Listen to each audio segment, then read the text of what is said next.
Dipicu rasa sakit hati, seorang pria di Kabupaten Muaro Jambi, Provinsi Jambi tewas ditikam oleh dua pria, mantan adik dan kakak iparnya sendiri. Selengkapnya dalam kilas kriminal berikut ini.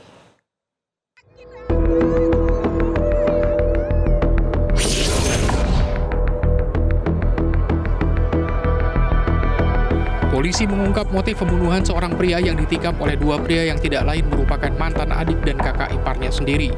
Peristiwa ini dipicu motif sakit hati dan dendam kedua pelaku terhadap korban. Garis polisi masih terpasang di lokasi pembunuhan di Simpang 4 Kalibatas, Kabupaten Muaro Jambi. Dalam kasus ini, satu pelaku berhasil diamankan polisi saat hendak berupaya kabur, sementara satu pelaku lainnya masih dalam pengejaran. Dari hasil pemeriksaan polisi terungkap bahwa motif kedua pelaku menghabisi nyawa korban disebabkan karena sakit hati. Kedua pelaku tak terima saudaranya sering di KDRT oleh korban selama pernikahan. Kasat Reskrim Polres Muaro Jambi menegaskan saat ini timnya sedang memburu keberadaan pelaku yang identitasnya telah dikantongi tersebut. Sebelumnya korban sempat terlibat cekcok dan perkelahian dengan kedua pelaku. Kondisi korban kritis dan bersimpah darah. Korban akhirnya meninggal dunia saat dilarikan ke rumah sakit. Pelaku ada dua orang, telah kita identifikasi. Yang pertama sudah kita amankan di kediaman dari pelaku yang pertama ini dan sempat mencoba untuk melarikan diri.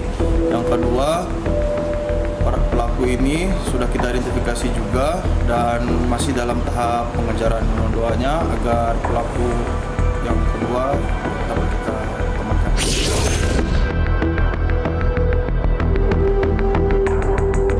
Ditreskrimum Polda Metro Jaya menangkap 9 pelaku penyekapan dan penganiayaan terhadap 3 pria di Pondok Aren, Tangerang Selatan.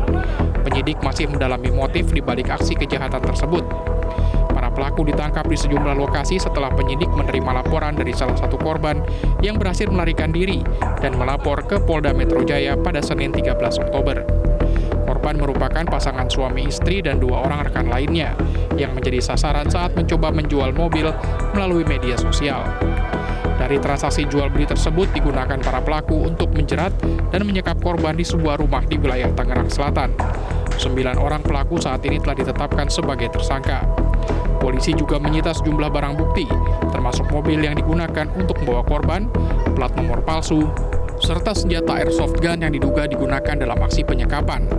Penyidik masih mendalami hubungan antara para tersangka dan korban, termasuk motif di balik aksi kejahatan tersebut. Jadi total ada 9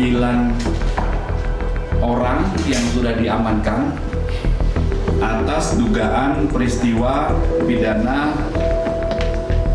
merampas kemerdekaan orang lain sebagaimana diatur di pasal 333 KUHP dengan ancaman pidana penjara paling lama 9 tahun dan juga dipersangkakan dengan pasal pidana pemerasan.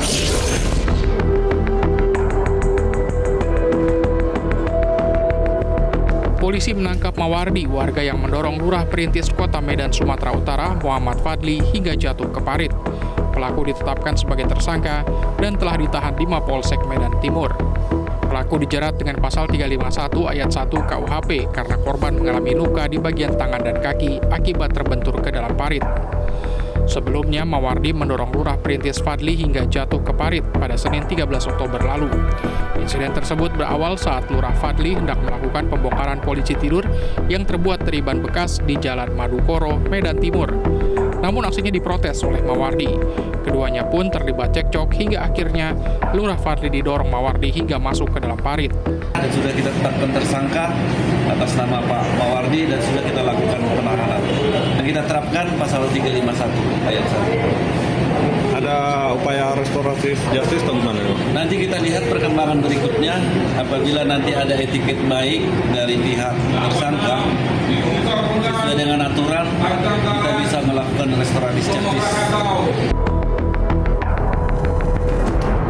Jelajahi cara baru mendapatkan informasi. Download Metro TV Extend sekarang.